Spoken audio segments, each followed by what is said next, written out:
ये कहानी है रामनगर के गांव की, जो हिमाचल की वादियों के बीच बसा हुआ था। वहाँ ऐसी ठंड पड़ती थी जिसे बर्दाश्त करना हर किसी के बस की बात नहीं थी। सर्दी के मौसम में एक गरीब परिवार का सरवाइव करना तो लगभग नामुमकिन था। और इसी जगह रहता था एक मोची, जिसका नाम गोपी था। ए गंगा, मैं काम पे जा रहा हूँ। चाय तो पीते जाओ। अरे चाह लाओ जल्दी लाओ, आज पहले ही देर हो गई है।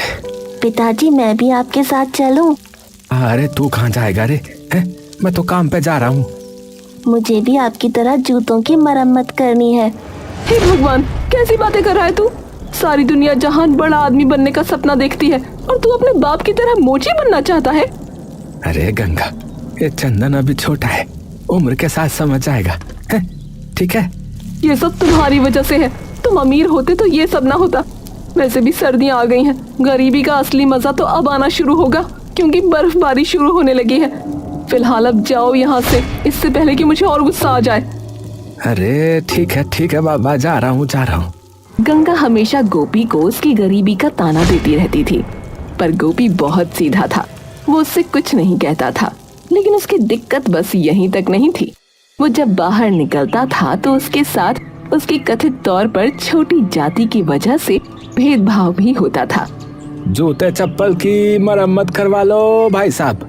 ओ राजू, जूते चप्पल की मरम्मत करवा लो। अरे चुप, तेरी हिम्मत कैसे हुई मेरी कोठी के सामने अपना ये सड़ा सा ठेला लगाने की? है बहुत बार मना किया है तुझे, पर तू मानता नहीं है ना। पर मालिक जमींदार ने उसकी एक बात न सुनी और उसका ठेला अपने आदमियों से कहकर छीन लिया। अरे साहब जी दया करो साहब जी दया करो साहब जी। ऐसे मैं क्या कमाऊंगा साहब जी, क्या खाऊंगा साहब जी, दया करो साहब जी। चला जा, वरना तेरी हड्डियां भी तोड़वा दूंगा। बता रहा हूँ। गोपी थके कदमों से घर की ओर चल दिया।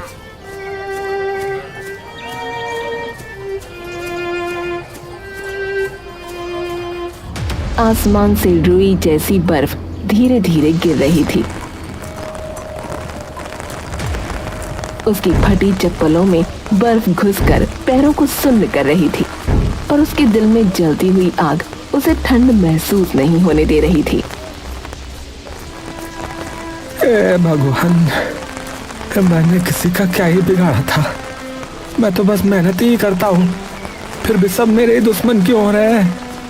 उसकी आंखों के कोने भीग चुके थे। वो धीरे धीरे अपने छोटे से टूटे झोपड़े की ओर बढ़ा। झोपड़ी से धुआं नहीं उठ रहा था, मतलब चूल्हा ठंडा था। अंदर घुसते ही गंगा की झल्लाहट सुनाई दी। इतनी जल्दी क्यों आ गए? सर्दी में यूं बाहर मरे घूम रहे हो? कुछ काम धंधा हुआ कि फिर वही बहाने? गंगा, आज तो मेरा ठेला ही चला गया है। क्या? ठेला चला गया? किसने लिया? अरे वही जमींदार ने लिया। कहता है उसकी कोठी के सामने नीच लोग जो है ना, वो ठेला नहीं लगा सकते। उसके आदमियों ने सब उठा लिया है। क्या कह रहे हो तुम? किस हक से उसने तुम्हारा ठेला छीना? क्या वो भगवान है? जाओ जाकर पुलिस में शिकायत करो। अरे गंगा, पुलिस हमारी नहीं सुनती है। जमींदार के आदमी जो है ना वहां तक बैठे हैं, उल्टा हमें ही जेल में डाल देंगे वो। अरे तो अब क्या करेंगे? घर में आटा नहीं, दाल नहीं। चंदन 2 दिन से सूखी रोटी खा रहा है। मैं तो सह लूंगी भूख, पर तुम बताओ, बच्चे को क्या खिलाऊं? क्या उसका भी पेट काट दूं?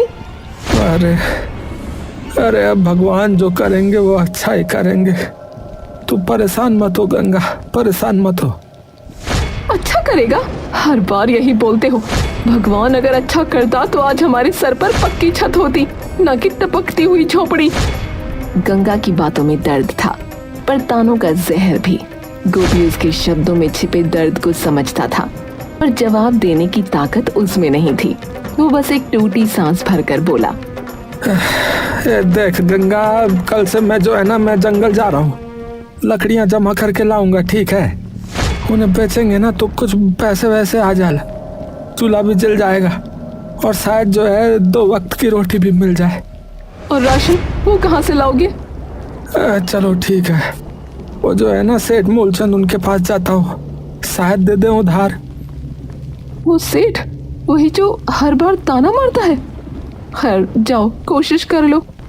गोपी ने अपनी फटी हुई कमीज का बटन बंद किया, फटे जूतों को खींचा और सेठ मूलचंद की दुकान की ओर चल पड़ा।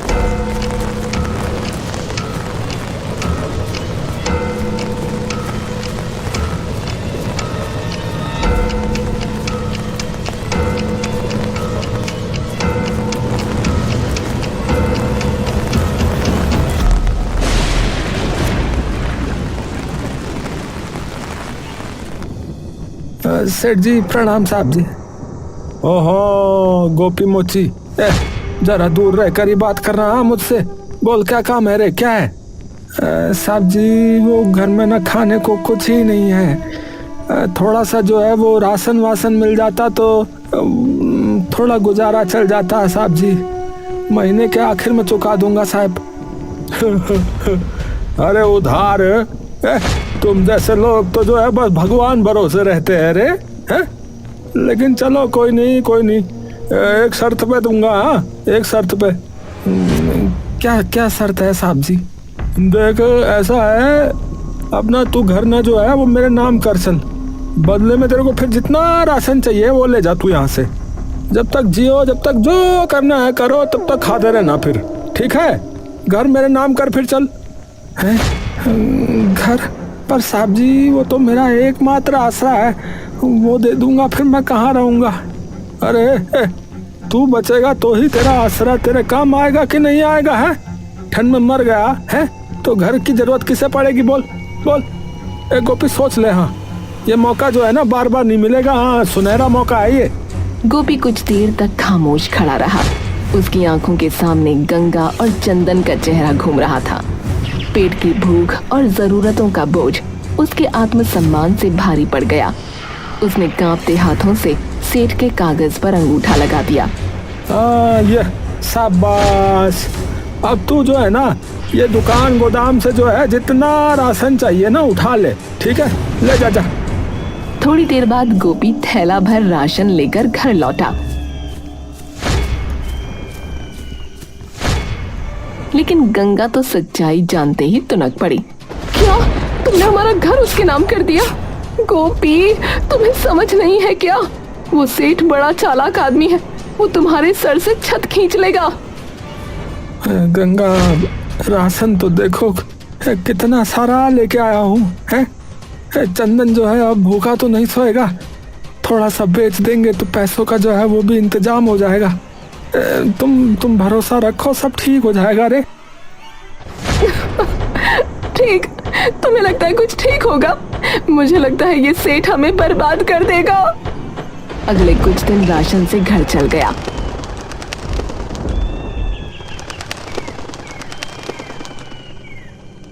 फिर एक सुबह गोपी ने सोचा जो कुछ बचा है बाकी भी ले आऊं, ताकि सर्दियों की असली मार से कुछ राहत रहे।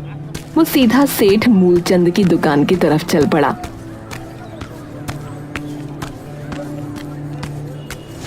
अरे साहब नमस्कार नमस्कार। उस दिन के लिए बहुत आभारी हूँ, आपने राशन दिया। साहब अगर थोड़ा और राशन मिल जाता तो थोड़ा और दया हो जाती, घर में जो है कुछ नहीं बचा है। अरे गोपी आज तो कुछ नहीं है रे मेरे पास। हाँ अरे वो जो ट्रक आ रहा था ना वो रास्ते में कहीं फंस गया बल, बर्फबारी से रास्ते सारे बंद हो रखे। अब जब आएगा तब ले जाना है। अभी जा तू, अभी कुछ नहीं है, जा। अरे साहिबो, अरे पर हमारा राशन जो है वो खत्म ही होने वाला है, एक दाना नहीं है घर में खाने के लिए। अब हमें जरूरत है साहब। अरे गोपी बोल दिया है तुझे, हैं रास्ते बंद हो रखे हैं। मैं तो कह रहा हूँ अभी जा, अब घर संभाल अपना, यहाँ अभी कुछ नहीं मिलेगा, जा अभी। गोपी ने दुकान का गोदाम, तख्त, पूरी दुकान, हर कोना देखा।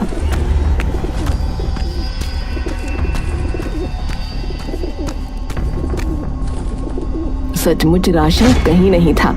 उसकी आंखें झुक गईं। वो उदास और भारी मन से लौट पड़ा।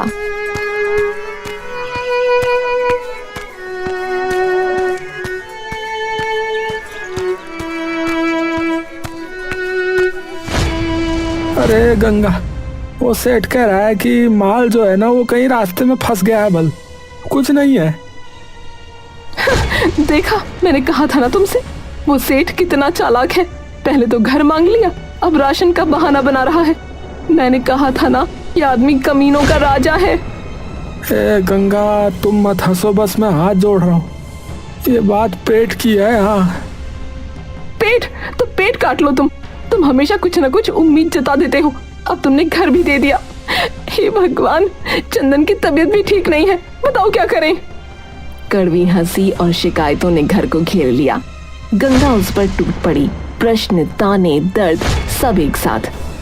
चंदन, जो अपनी छोटी आंखों में बेबसियत लेकर खड़ा था, अचानक रो पड़ा और उसके छोटे छोटे शब्द घर की दीवारों में गूंज गए। मम्मी, पापा ने तो घर बेच दिया। क्या अब हम सच में बेघर हो जाएंगे? चुप कर बेटा, ऐसी बातें मत कर। तुम बड़े होकर कुछ बड़ा बनोगे, पर तुम्हारे बाप को मैं कभी माफ नहीं करूंगी। ए गंगा, घर का जो थोड़ा बहुत राशन बचा है उसे आप बेच देते हैं। पैसों से कुछ खाने का इंतजाम कर लेंगे, और जो है ये चंदन की दवाई का भी। जो तुझे सूझता है वही कर ले, मुझे कोई मतलब नहीं रहा अब। तुम तो चाहते ही हो कि हम मर कर जाएं। गोपी ने मुंह पर ठोस लकीर ले ली और बचा हुआ छोटा सा पर्चा, कुछ आटा दाल का हिस्सा लेकर बाजार की ओर निकल पड़ा। वो पता नहीं कितनी बार खुद को टूटते हुए महसूस कर रहा था, पर बच्चे के लिए वो कुछ भी कर सकता था। अरे दाजू, जल्दी करो, जल्दी, हवा तेज हो रही है। हवा है? क्या हवा हो रही दाजू? कैसी हवा? अरे सुन नहीं रहे हैं? लोग कह रहे हैं बर्फ की आंधी आ रही है। जो लोग घर से बाहर हैं, चलो भागो कह रहे हैं वहाँ। फिर झट से अपने लोगों को जो है सुरक्षित जगह पे ले जाओ। हाँ, सारा बाजार हलचल में आ गया। लोग भगाए जा रहे थे, दुकानें बंद हो रही थी। गोपी ने जल्दी से जो भी पैसे मिले और जो थोड़ी सी रोटी बची थी उसे उठाकर घर की ओर भागा। गंगा, चंदन, तैयार हो जा बाबू, बर्फ का तूफान आ रहा है। बल हम वहाँ जाते हैं जंगल की तरफ, जहाँ पेड़ जो है ना बहुत घने हो रहे हैं। जंगल? यहाँ से? पर कैसे? अरे जाना पड़ेगा। जंगल में पेड़ों के बीच में हम जो है ना छिप जाएंगे। वहाँ जो है आग भी जला के जो है थोड़ा बहुत गर्म रह सकते हैं ना। सब गांव वाले जो है वो भी जा रहे हैं। जल्दी करो, जल्दी करो। जैसे ही गोपी ने ये कहा, गंगा ने फटाफट जरूरी सामान समेटा और सब जंगल की ओर निकल पड़े। बर्फ के छोटे छोटे गुब्बारे हवा में नाच रहे थे और आसमान होकर काला हो रहा था।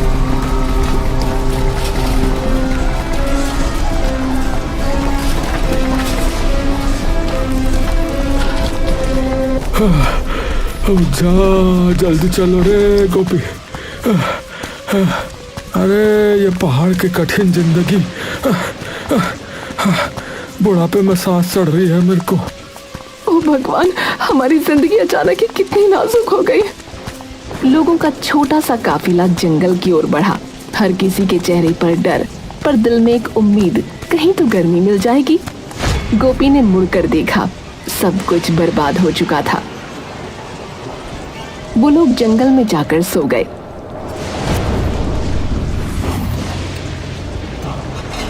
गंगा, गंगा, जल्दी उठो, जल्दी उठो। जंगल में पानी भर रहा है, पानी भर रहा है, जल्दी उठो। हे भगवान, कहीं सुकून नहीं है, अब क्या करेंगे? अरे जल्दी से फटाफट पेड़ में चढ़ जाओ, जल्दी चढ़ जाओ। मैं भी जो है चंदन को लेकर पेड़ पे आता हूँ। तुम चढ़ो, चढ़ो, चढ़ो। वो लोग पेड़ पर चढ़ गए। गोपी ने देखा कि बचा हुआ जो कुछ भी था, थैला, थोड़ा राशन, कुछ कपड़े, सब पानी के साथ बह चुका है। अब तो पेड़ों पर ही रहना पड़ेगा, जमीन पर लौटना मुमकिन नहीं। ओहो, मैं पेड़ पर जो है ना सही से रहने के लिए कुछ करता हूँ। अच्छा, कुछ करता हूँ मैं।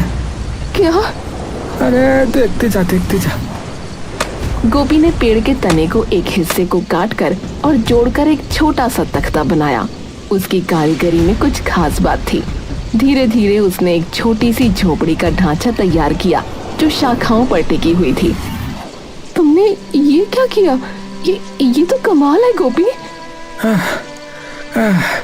अरे बस ये छोटी सी झोपड़ी बन गई। हवा और पानी से बचने के लिए है। पर अभी इसमें एक कमी है रे, ये पाख नहीं है इसके ऊपर, छत जो है ना छत नहीं है। हवा से ये उड़ जाएगा और फिर ठंड हमें जो है ना वो हिला देगी, तो इसको जो है किसी तरह पाख बनाना होगा, ढकना होगा इसे है।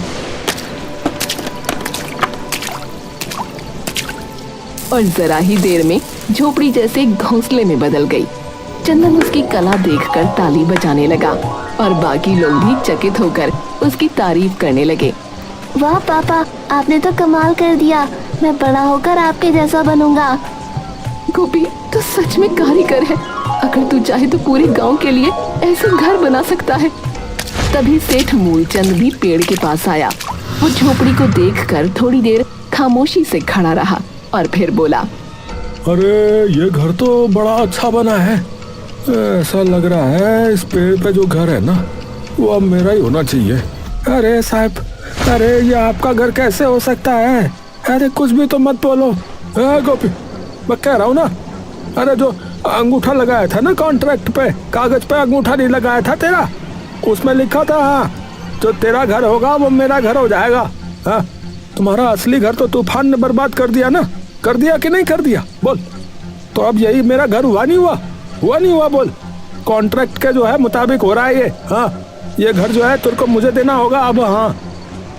गोपी को आग सी उठी, पर इस बार मोर्चा गंगा ने संभाला। वो बोली, लोभी कहीं के, इस आपदा में भी लोभ नहीं छोड़ता। शर्म आनी चाहिए तुम्हें, क्या तुझ में बिल्कुल इंसानियत नहीं है? अरे शर्म है? ए गोपी है, जिसने करी ना शर्म उसके फूट गए कर्म, समझा? ये कहेगा बड़े बुजुर्ग हमारे। हाँ हाँ। बहस तेज हो गई। सेठ, अगर तुमने हमारे घर पर नजर डाली तो यहीं पानी में डुबा दूंगी तुमको। अरे हाँ हाँ, और जैसे तुम फिर मैं चुप ही रहूंगा है, मैं चुप ही रहूंगा है। चूड़ियाँ नहीं पहनी है मैंने। हाँ, चूड़ियाँ नहीं पहनी है मैंने। चूड़ियाँ पहनी है और वही तेरे सर पर तोड़ूंगी। अरे अरे बस करो भाग्यवान, अरे चुप हो जा, तू चुप हो जा। ठीक है ठीक है ठीक है गोपी, ठीक है, चल मैं तेरा ये घर नहीं लूंगा। हाँ, नहीं लूंगा, मैं तेरा ये घर नहीं ले रहा। पर फिर तुझे जो है ना मुझे भी ऐसा ही घर बना के देना होगा, समझा? समझ गया ना, यही मेरी शर्त है। हाँ। गोपी ने बिना हिचकिचाए सर हिलाया और जोर से कहा, ठीक है, मैं बना के दे दूंगा, ठीक है।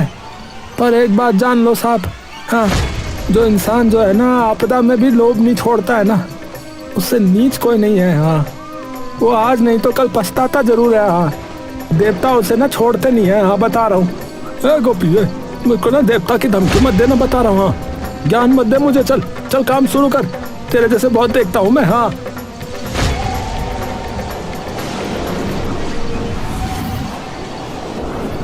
गोपी ने पेड़ के तने पर फिर से कुल्हाड़ी मारी। हवा में लकड़ी की खुशबू घुल गई थी। ठंड अब भी थी, लेकिन उसके पसीने से कपड़े गीले हो रहे थे। चारों तरफ सन्नाटा था, सिर्फ कुल्हाड़ी की टक टक टक की आवाज। तभी वो सेठ से बोला, सेठ, अगर कल को ये तूफान थम गया ना तो तुम मेरा असली घर मुझसे नहीं मांगेगा, बता रहा हूँ मैं। हाँ, वो मेरा ही रहेगा अब। हाँ, ठीक है, फिर ठीक है, मैंने कह दिया है। हाँ, लेकिन फिर मेरी एक शर्त है। हाँ, शर्त है मेरी, मेरा घर जो है 3 मंजिला होना चाहिए, समझ गया? 3 मंजिला बनेगा। हाँ, वो भी ऐसा कि दूर से चमके, समझा नहीं समझा तू? है, मैं कोई आम आदमी नहीं हूँ, समझा? मैं सेठ हूँ, सेठ, समझा? अरे जो हुकुम मालिक, जो हुकुम साहब। गोपी दिन रात काम में लगा रहा। लकड़ी काटी, बेलों को जोड़ा, शाखाओं से फर्श बनाया। उसकी हथेलियां फट चुकी थीं, लेकिन हौसला कम नहीं था। गंगा और चंदन भी उसे देख रहे थे। अम्मा, बाबू तो जैसे कोई जादूगर लग रहे हैं। हाँ बेटा, गरीब के हाथों में मेहनत का जादू ही तो होता है। मैंने ही बस कभी नहीं समझा। आखिर वो दिन आया जब 3 मंजिला लकड़ी का घर बनकर खड़ा हुआ। पूरा जंगल उस घर को देखकर दंग रह गया। ओ जा मेरी बाबा, अब हुई ना बात ये। अब तो कोई राजा भी देखेगा ना वो भी जल जाएगा। हाँ, इतना बढ़िया हो गया ये तो। अरे साहब, अभी घर पूरा नहीं हुआ है, इसे जो है पेड़ की छाल से ढकना होगा, नहीं तो जो है खराब हो जाएगा। बारिश हवा अंदर आएगी और बर्फ भी अंदर आएगी तो ये फिर ठीक नहीं होगा ये साहब। नहीं रे गोपी, नहीं, मेरा घर किसी चिड़िया के घोंसले के जैसा थोड़ी दिखेगा है। सेठ जी हूँ मैं यहाँ का। हाँ, ऐसा ही ठीक लग रहा है मुझे ये। हाँ ऐसा ही ठीक है ये, रहने दे, कुछ नहीं होगा, कहीं नहीं जा रहा है ये घर, बढ़िया हो गया। गोपी ने सेठ को समझाने की कोशिश की लेकिन वो नहीं माना। इसके बाद गांव वालों के कहने पर गोपी ने सबके लिए छोटे छोटे घर बनाए। हर घर को उसने पेड़ की छाल से ढक दिया। ओ जा, जिसे हमने नीच समझा वही तो असली उस्ताद निकला रे। रात गहराने लगी, हवा फिर से तेज हुई। अचानक तेज बारिश शुरू हो गई और बिजली ने जंगल को रोशन कर दिया। गांव वालों के छोटे घर मजबूत थे, छाल से ढके हुए, तो उनमें सिर्फ हल्की सरसराहट हो रही थी। लेकिन सेठ का 3 मंजिला घर हिलने लगा, दीवारें कांपने लगीं। अरे जाओ भगवान, अरे ये क्या हो गया? अरे इतनी ठंडी हवा कैसे चल रही है ये? अरे ये क्या उखड़ गया? अरे यहीं से हवा घुस रही है। अरे इतना जाड़ा हो रहा है, इतनी सर्दी में तो मैं मर ही जाऊंगा रे। अरे कोई तो बचाओ रे। छत का एक टुकड़ा उखड़ गया, हवा सीधा अंदर घुस आई। अरे गोपिया, कहाँ गया रे? अरे कोई तो बचाओ मुझे। गांव वालों ने आवाज सुनी लेकिन सब चुप रहे। सेठ जैसे तैसे बाहर निकला, भीगा हुआ, थर थर कांपता हुआ। गोपी, अरे मुझे अपने घर में जगह दे, मैं ठंड में मर जाऊंगा रे। अरे बहुत जाड़ा हूँ मेरी। अरे नहीं गोपी, इसे याद है तूने जब मदद मांगी थी तो ये हंसा था। अरे गंगा, अगर हम इसके जैसे बन गए तो फिर फर्क ही क्या रह जाएगा इसमें और मुझ में? है फर्क ही क्या रहेगा बोल? अरे जल्दी जल्दी अंदर आजा सेठ, जल्दी अंदर आजा, बाहर बहुत जाड़ा हो रहा है। अरे गोपी, अरे तू बहुत बड़ा आदमी निकला रे, बहुत बड़ा आदमी निकला है तू। जी रहे, मैंने तेरे साथ बहुत बुरा किया, पर तूने जो है मेरी जान बचा ली रे। अरे देखा गंगा, इसी को कहते हैं भगवान की लीला है। कभी कभी तूफान जो है वो घर को नहीं है बल्कि इंसान को बदलने आते हैं। हाँ समझ गए सेठ जी? हाँ मानते हो ना इस बात को? यही होता है। सेठ की आंखें भर आईं। अब सेठ सुधर चुका था और फिर अगली सुबह से मौसम सुहावना होने लगा और जल्द ही सब अपने गांव वापस लौट गए।